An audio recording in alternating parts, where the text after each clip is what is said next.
नमस्कार, स्वागत है LNM नोट्स के यूट्यूब चैनल पे। तो आधार सीडिंग को लेके बहुत सारा कन्फ्यूजन चल रहा है, बहुत सारे सवाल चल रहे हैं मन में आधार सीडिंग को लेके। आधार सीडिंग क्या है, NPCI लिंक क्या है, DBT क्या है, आधार सीडिंग कैसे करें, आधार सीडिंग चेक कैसे करें आपके बैंक के साथ आधार सीडेड है या नहीं है, अगर है तो किस बैंक में है, और अगर नहीं है तो फिर आधार सीडिंग करवाए कैसे, और आधार सीडिंग आधार लिंक दोनों एक ही है क्या, क्योंकि आप जब बैंक अकाउंट खोले हैं तो उसमें आधार लिंक किए हुए, आधार कार्ड दिए होंगे, पैन कार्ड दिए होंगे। तो आधार लिंक और आधार सीडिंग एक ही है या नहीं है तो फिर कैसे करें, चेक कैसे करें, ये सारा चीज़ जो प्रोसेस है, ये सारा चीज़ आप इस वीडियो में जानने वाले हैं। ठीक है, इस वीडियो को ख़त्म होने तक, इस वीडियो के अंत तक आपको यह आधार सीडिंग के बारे में जो भी जानकारी है वो सारा चीज़ आपको पता हो जाएगा। ठीक है, तो ये दूसरी यूनिवर्सिटी का एक पेपर कटिंग है जिसमें इसका हेडलाइन क्या है कि आधार सीडिंग नहीं होने के वजह से जो है बहुत सारा स्टूडेंट का जो है वो पैसा फंस गया, मतलब पैसा नहीं आ रहा है। ठीक है, और बहुत सारा चीज़ आपके साथ भी अगर हुआ होगा या फिर आपके आसपास भी देखा होगा आपने कि सब जो है वो क्या बोल रहे हैं कि आधार लिंक तो है पर मेरे पास जो मेरे अकाउंट में पैसा नहीं आया है, रिजेक्ट हो गया, या किसी कारण से भी बता रहा है कि आधार सीडिंग जो है आपके बैंक में नहीं है, बैंक से जो है आपका आधार सीडेड नहीं है। ठीक है, तो इसी बात को समझते हैं। ठीक है, तो यहाँ पे आप लोग देख सकते हैं कि ये जो आधार सीडिंग है, आधार सीडिंग क्या है कि आपके अकाउंट से, ठीक है, आपके बैंक अकाउंट से आपका आधार नंबर को लिंक करना ही आधार सीडिंग होता है। ठीक है, क्या कहा कि आपके बैंक अकाउंट से आपका आधार नंबर जो होता है उसको लिंक करना ही आधार सीडिंग होता है, या फिर NPCI लिंक कहिए। ठीक है, या फिर आप DBT के लिए लिंक कहिए। ठीक है, तो अब सबसे पहले ये जानते हैं कि आधार लिंक, ठीक है, आधार लिंक और आधार सीडिंग दोनों एक ही है क्या? जी नहीं, आधार लिंक और आधार सीडिंग दोनों कम्प्लीटली अलग है। ठीक है, आधार लिंक और आधार सीडिंग दोनों क्या है, अलग अलग है। आधार लिंक क्या होता है कि जब आप बैंक अकाउंट खोलने जाते हैं तो जब आप आधार कार्ड देते हैं तो उसी आधार कार्ड के बेस पे आइडेंटिटी प्रूफ और एड्रेस प्रूफ के बेस पे आपका अकाउंट खोला जाता है। ठीक है, तो उस समय आपका आधार जो है वो लिंक हो जाता है, किसके लिए, वो जो आपका आधार कार्ड जो है वो लिंक हो गया है आपके प्रूफ ऑफ एड्रेस के वजह, प्रूफ ऑफ आप डेट ऑफ बर्थ का प्रूफ मान सकते हैं, एड्रेस प्रूफ, आइडेंटिटी प्रूफ। ठीक है, और जो आप आधार कार्ड से पैसा निकालते हैं फिंगर देके किसी दुकान पे जाके, वो आधार लिंकिंग है, आधार सीडिंग नहीं है। ठीक है, जो दुकान पे जाके किसी भी साइबर कैफ़े में जाके जब आप अपना फिंगर देके आधार कार्ड से पैसा निकालते हैं, पैसा विड्रॉ करते हैं, वो आधार लिंकिंग है, आधार सीडिंग नहीं है। ठीक है, तो आधार लिंक जो है वो बहुत सारे अकाउंट, अगर आप किसी भी एक 2-3 बैंक में जो है वो अकाउंट खोले हुए हैं तो एक ही आधार कार्ड से आप सारा बैंक में अकाउंट खोले हुए हैं। ठीक है, तो ये क्या है, आधार लिंकिंग है, मतलब ये आप सारा बैंक में जो है, सारा बैंक जो भी बैंक में आप अकाउंट खोले हैं उसमें आधार लिंक करवा दिए हैं। ठीक है, तो आधार लिंक जो है वो जितना अकाउंट आप खोलेंगे उतना बार आप आधार लिंक कर सकते हैं, मतलब उतने अकाउंट के साथ आधार लिंक रहेगा। ठीक है, अगर आपका 4 अकाउंट है, 4 बैंक का अकाउंट है तो चारों बैंक में आधार लिंक करवा सकते हैं। ठीक है, चारों बैंक अकाउंट में क्या रहेगा, आधार लिंक रहेगा, वो क्या हुआ, आधार लिंक है।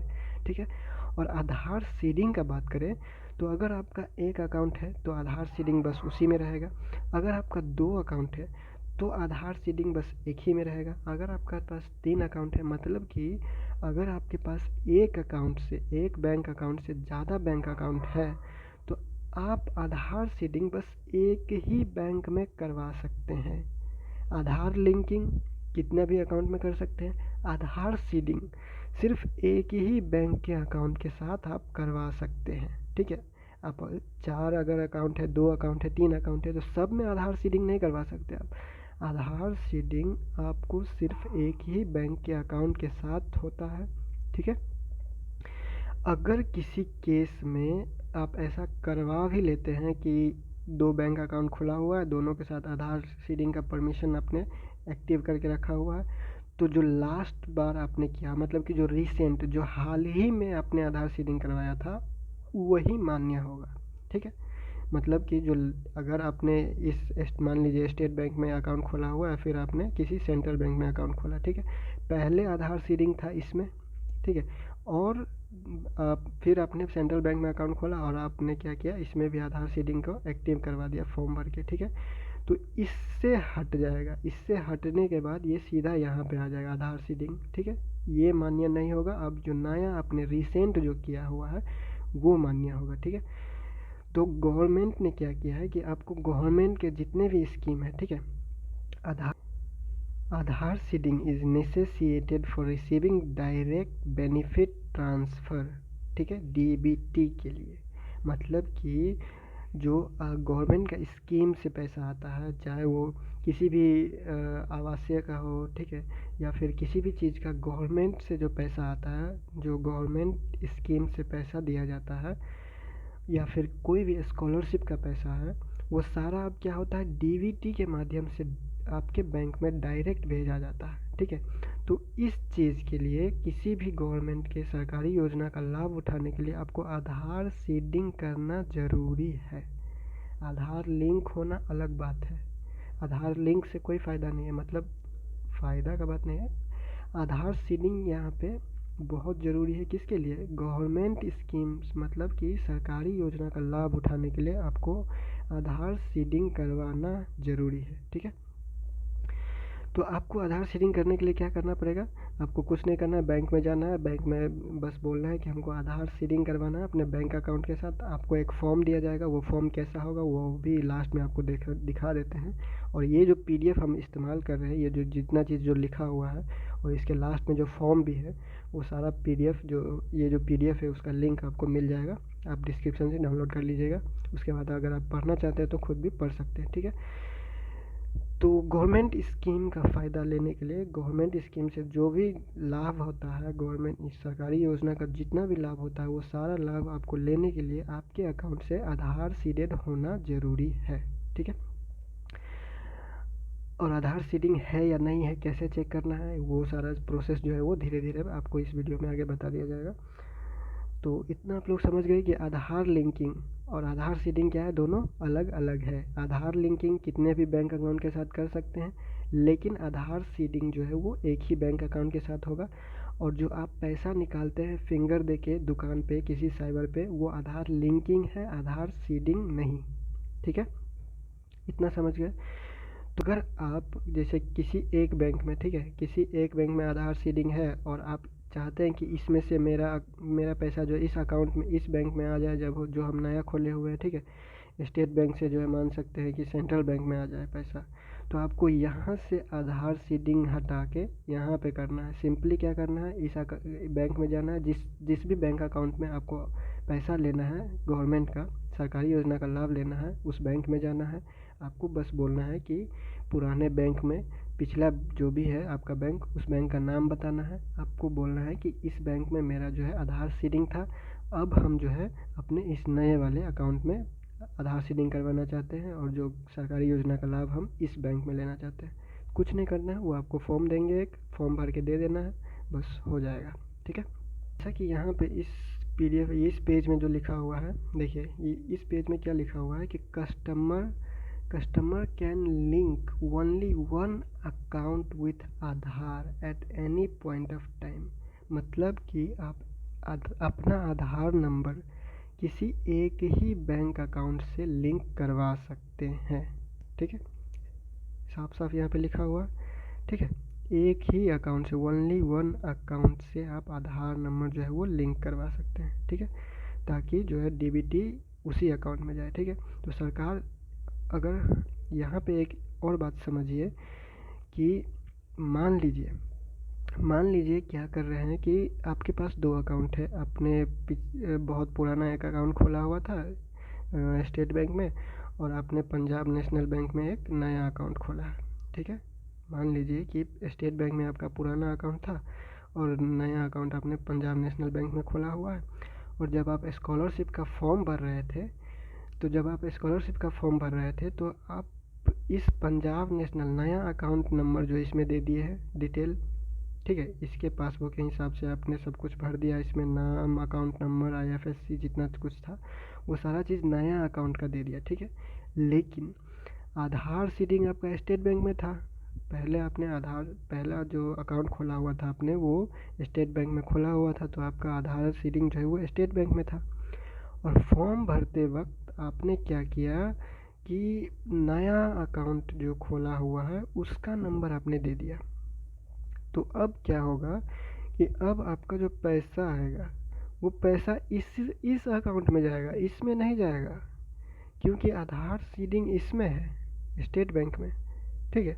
अगर आपका 2 अकाउंट है, आपने फॉर्म भरते वक्त दोनों में से कोई भी अकाउंट नंबर दिया है, उससे फ़र्क नहीं पड़ेगा।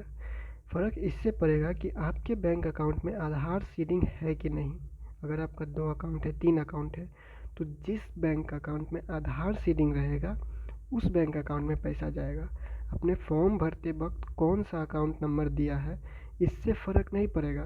फ़र्क इससे पड़ेगा कि आपका अकाउंट जो है वो आधार सीडेड किससे है, ठीक है। मतलब कि आधार सीडिंग जो है वो कौन से अकाउंट से है। तो जिस अकाउंट से आधार सीडिंग रहेगा उसी अकाउंट में पैसा जाएगा, चाहे आप फॉर्म भरते वक्त कोई भी अकाउंट दिए हो, ठीक है। समझ गया इतना? तो आपने इस रिसेंटली देखा गया है बहुत सारे स्टूडेंट के साथ ऐसा हुआ है कि किसी का स्टेट बैंक में अकाउंट था और पैसा जब आया तो उसका पोस्ट ऑफिस पेमेंट बैंक में चला गया। क्यों? क्योंकि पोस्ट ऑफिस बैंक में जो है वो उसका आधार सीडेड था, तो आधार सीडेड था पोस्ट ऑफिस में, तो पोस्ट ऑफिस में चला गया, ठीक है। तो यही है, आधार सीडिंग जो है एक ही अकाउंट के साथ होता है। आधार लिंक बहुत सारा अकाउंट के साथ कर सकते हैं। आधार लिंक और आधार सीडेड दोनों अलग अलग चीज़ है। बैंक से जो पैसा जो आधार कार्ड से जो आप पैसा निकालते हैं अपना थंब इम्प्रेशन अंगूठा देके, ठीक है, फिंगर से, वो क्या है, आधार लिंकिंग है, आधार सीडिंग नहीं है, ठीक है। तो ये हो गया सिंपल सा चीज़, इतना आप लोगों को समझ में आ गया होगा। अब जो है क्या करना है कि आधार सीडिंग आपका अकाउंट से है या नहीं है वो चेक करना है, ठीक है। वो कैसे चेक होगा उससे पहले अब देख लेते हैं कि एक फॉर्म जो है वो फॉर्म कैसा दिखता है, ठीक है। ये ऐसा एक फॉर्म दिखेगा आधार सीडिंग के लिए, एप्लीकेशन फॉर लिंकिंग, ये जो यहाँ पे लिखा हुआ है एप्लीकेशन फॉर लिंकिंग या seeding Aadhaar number and receiving DBT benefit into bank account, ठीक है। मतलब कि ये जो आधार सीडिंग का फॉर्म है यही ऐसा ही फॉर्म आपको अपने बैंक में जाने के बाद मिलेगा, ठीक है। ब्रांच पे जाने के बाद आपको ऐसा ही एक फॉर्म मिलेगा। यही फॉर्म आपको क्या करना है, भर के देना है, ठीक है। यही फॉर्म जो है यहाँ पे 2 चीज़ भरना होता है और कुछ नहीं। अगर आप दूसरे बैंक से कर रहे हैं तो दूसरा वाला जो है वो भरना होगा, और IIN नंबर जो है वो कि जिस बैंक का है उस बैंक का एक IIN नंबर होता है, उस बैंक का बस दे देना है। तो ये आपका फॉर्म जो है सारा डिटेल वो आपको बैंक में समझा दिया जाएगा। तो यही फॉर्म जो है आपको एक बैंक में दिया जाएगा और इसको आपको भर के जमा करना है, ठीक है। तो अब देख लेते हैं कि आधार सीडिंग चेक कैसे करना है। और आधार सीडिंग चेक जब हो जाए तो उसमें जब दिखाएगा कि आधार सीडिंग इस बैंक से है तो आपको पता चल जाएगा कि आपको किस बैंक में पैसा आने वाला है। और आधार सीडिंग अगर नहीं है, नहीं दिखा रहा है, आधार सीडिंग नॉट एक्टिव या फिर कोई भी बैंक का नाम नहीं दिखा रहा है, तो आप ये जो फॉर्म है ये फॉर्म जो है आप बैंक में ले सकते हैं और भर के आप दे सकते हैं आधार सीडिंग करने के लिए, ठीक है। तो देख लेते हैं कि अब ये आधार सीडिंग चेक कैसे करते हैं कि किस बैंक के साथ आपका आधार सीडेड है।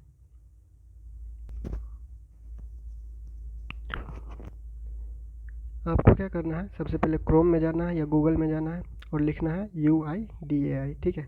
UIDAI लिखिएगा। UIDAI लिखने के बाद आपको सर्च करना है, मतलब कि आपको आधार कार्ड की वेबसाइट पे जाना है, ठीक है। UIDAI लिखिएगा, उसके बाद सर्च कीजिएगा।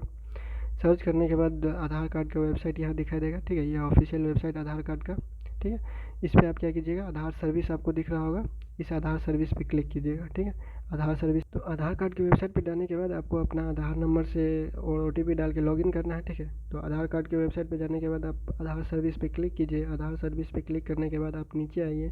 नीचे आने के बाद यहाँ पे आपको दिख रहा होगा आधार लिंकिंग स्टेटस, ठीक है। यहाँ पे आपको दिख रहा होगा ये आधार लिंकिंग स्टेटस, ठीक है। आधार लिंकिंग स्टेटस या बैंक सीडिंग स्टेटस यहाँ पे दिख रहा होगा, ठीक है। तो आपको क्या करना है, इस पर क्लिक करना है, ठीक है। इस पर क्लिक करने के बाद आपको लॉगिन करने के लिए मांगेगा, ठीक है। आप किसी भी चीज़ पे क्लिक कीजिएगा तो आपको लॉगिन ही मांगेगा, ठीक है। तो आपको लॉगिन पे क्लिक करके आपको लॉगिन करना है। लॉगिन कैसे करना है, आधार कार्ड नंबर डाल के और OTP डाल के, ठीक है। तो यहाँ पे आप आधार कार्ड नंबर डालिएगा, ठीक है। आधार कार्ड नंबर डालने के बाद आपको क्या करना है, OTP डालना है, और OTP डालने के बाद आपको लॉगिन करना है, ठीक है। आधार नंबर और ये जो कैप्चा दिखा रहा होगा यहाँ पे, ठीक है, यहाँ पे जो कैप्चा आपको दिखा रहा होगा उसको यहाँ पे डाल देना है। उसके बाद सेंड OTP पे क्लिक करना है, ठीक है। सेंड OTP पे क्लिक किए, ठीक है। सेंड OTP क्लिक करने के बाद आपके आधार नंबर से जो भी मोबाइल नंबर लिंक है उस पर क्या करेगा, एक OTP जाएगा, ठीक है। तो एक OTP आएगा। OTP डालने के बाद आपको क्या करना है, लॉगिन करना है, ठीक है। OTP डालने के बाद आपको क्या करना है, लॉगिन कर लेना है। लॉगिन करने के बाद आपको ये ऑप्शन कुछ दिखाई देगा, डॉक्यूमेंट अपडेट, डाउनलोड आधार PVC ऑर्डर करने का, ठीक है। और यहाँ पे नीचे आइएगा, नीचे आने के बाद आपको दिखेगा बैंक सीडिंग स्टेटस, ठीक है। यहाँ पे क्या दिखेगा आपको, बैंक सीडिंग स्टेटस। क्या करना है, शुरू में सबसे पहले आधार कार्ड के वेबसाइट पे जाना है। आधार कार्ड के वेबसाइट पे जाने के बाद उस पर लॉगिन करना है, ठीक है। आधार सर्विस कीजिए, कोई भी चीज़ पे क्लिक करके आपको बस लॉगिन कर लेना है। लॉगिन करने के बाद आपको अपना आधार नंबर OTP डाल के क्या करना है, ये जो लॉगिन जब हो जाएगा तो आपको नीचे आके यहाँ पे एक ऑप्शन दिखेगा बैंक सीडिंग स्टेटस, ठीक है।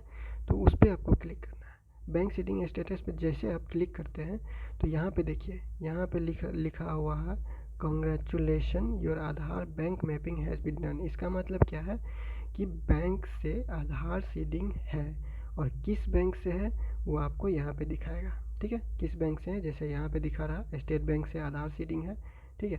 और यहाँ पे जो है वो एक्टिव दिखा रहा है, ठीक है। ये क्या हो रहा है, एक्टिव दिखा रहा है, ठीक है। तो इसका मतलब क्या है कि कोई भी बैंक अकाउंट से कोई भी सरकारी योजना का लाभ होगा तो वो क्या होगा, इस अकाउंट में ही आएगा जिस अकाउंट में क्या है, आधार सीडेड है, ठीक है। आधार सीडेड जिस बैंक से है उसी बैंक अकाउंट में क्या होगा, पैसा आएगा। चाहे आपने फॉर्म भरते वक्त किसी भी अकाउंट नंबर को दिया हो, किसी भी बैंक का डिटेल दिया हो, पैसा आपका वहीं पे आएगा जहाँ पे आपका आधार सीडेड होगा, ठीक है। ऐसे चेक करना है किस बैंक में है, आपको ये पता चल जाएगा, एक्टिव है ये पता चल जाएगा। अगर एक्टिव नहीं रहेगा तो यहाँ पे इनएक्टिव लिखेगा, ठीक है। यहाँ पे इनएक्टिव दिखाई देगा तो आपको बैंक में तुरंत जाके क्या करना है, एक्टिव करवा लेना है, ठीक है। तो बस यही है आधार सीडिंग स्टेटस चेक करने का, और आधार सीडिंग, आधार लिंकिंग, DBT, NPCI, ये सारा चीज़ जो है वो क्या है आपको क्लियर हो गया होगा, ठीक है। तो अगर आप चेक कर लीजिए, अगर आपका नहीं है, अगर आप इस कन्फ्यूजन में थे कि फिंगर डालने के बाद आपका पैसा निकल ही रहा है किसी साइबर कैफ़े में, किसी दुकान में, तो वो आधार लिंकिंग है, आधार सीडिंग नहीं है। आपको आधार सीडिंग अलग से करवाना पड़ता है, चेक करना पड़ेगा। पहले आप ऐसे चेक कर लीजिएगा, अगर नहीं होगा, इनएक्टिव दिखाएगा या फिर किसी भी बैंक का नाम नहीं दिखाता है, तो आपको क्या करना है, डायरेक्ट जाके बैंक में फॉर्म भर के दे देना है, आपका आधार सीडिंग कर दिया जाएगा, ठीक है। तो फिलहाल इस वीडियो को यहीं पे एंड करते हैं, और नेक्स्ट वीडियो में अगले अपडेट के साथ मिलते हैं LNME नोट्स के YouTube चैनल पे।